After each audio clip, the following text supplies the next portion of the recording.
Madame Lalande. Good afternoon. Thank you for the invitation to appear. Mowat NFP's research focuses on how the federal government can modernize its approach with the social sector to improve the quality of life for Canadians and others around the world. Mowat NFP has presented before this committee on October 22nd, 2018. On that occasion, we presented preliminary recommendations from our research on strengthening the sector-government relationship. Our paper, Breaking the Inertia, has since been released and explores these recommendations in greater detail.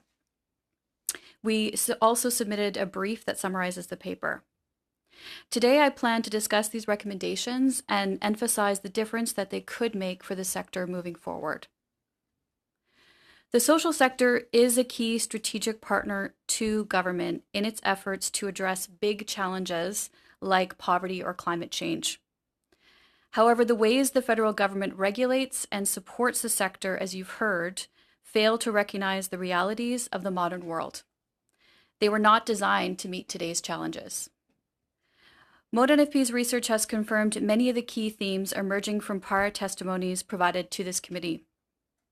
Our research indicates that nonprofit organizations and charities continue to face a variety of challenges that impact their ability to deliver their missions.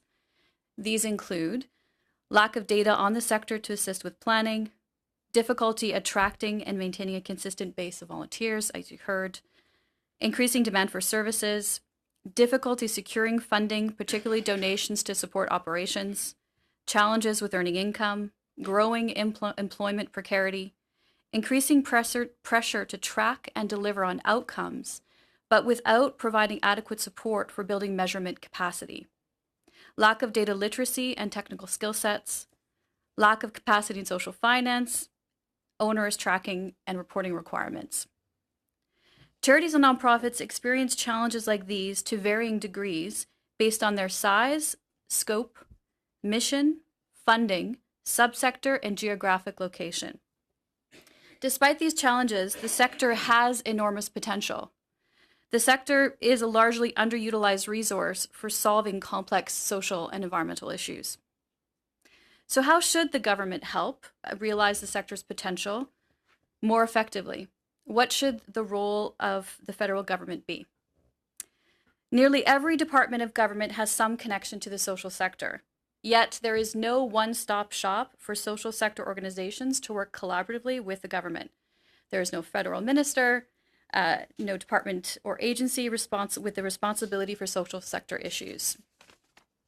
While governments are seeking ways to solve complex problems through horizontal collaboration, little attention is paid to the role of the social sector in these efforts. As a result, charities and nonprofits are caught up in complex organizational structures and systems within the federal government that constrain rather than enable their work. With no one assigned responsibility for enabling the sector, the situation is unlikely to change. A transformative, systems-wide approach is needed. For this reason, we recommend the following changes.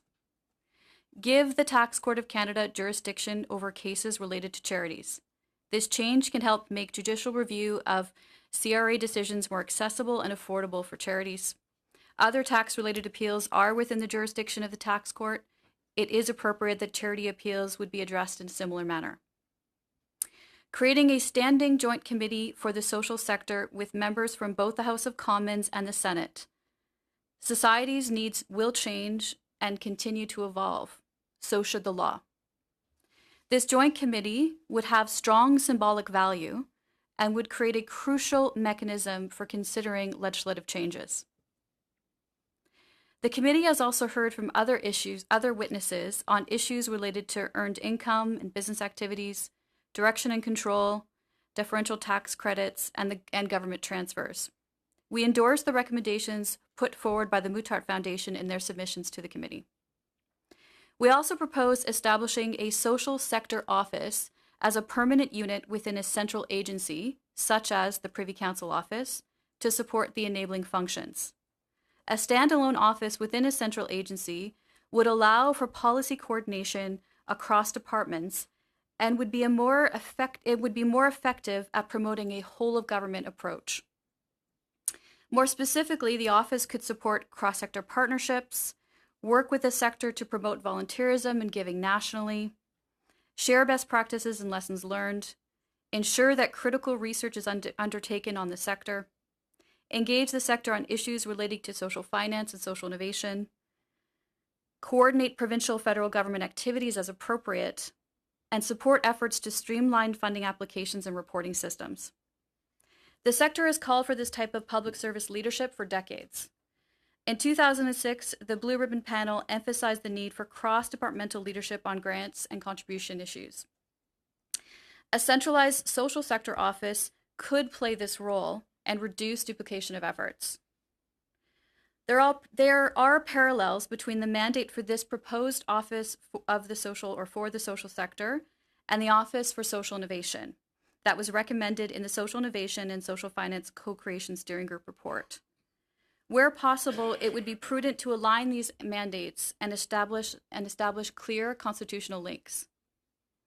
We also recommend expanding the scope of the proposed Social Innovation Council to include enabling and advising on the social sector more broadly. The Council's role would be connected to, but distinct from, the recently reinstated Advisory Committee for the Charities Directorate. This approach is required because the sector is facing enormous challenges that, as you've heard, stretch well beyond the activities of the Charities Directorate. The mandate of the Charities Directorate does not include nurturing or enabling charities. They are a tax regulator. Given the advisory committee will be located within the tax regulator, it is unlikely that they'll be able to truly support the enabling systems-wide functions that are needed.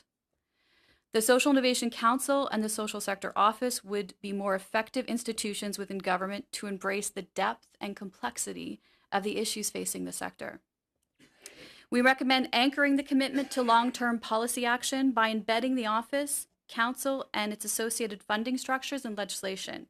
This would make the federal government's approach more visible and less vulnerable to political changes.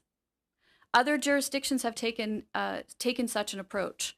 The UK Office of Civil Society exists to promote a whole-of-government shift on sector reform and exists wholly independent from the UK Charity Commission, which acts as the regulator.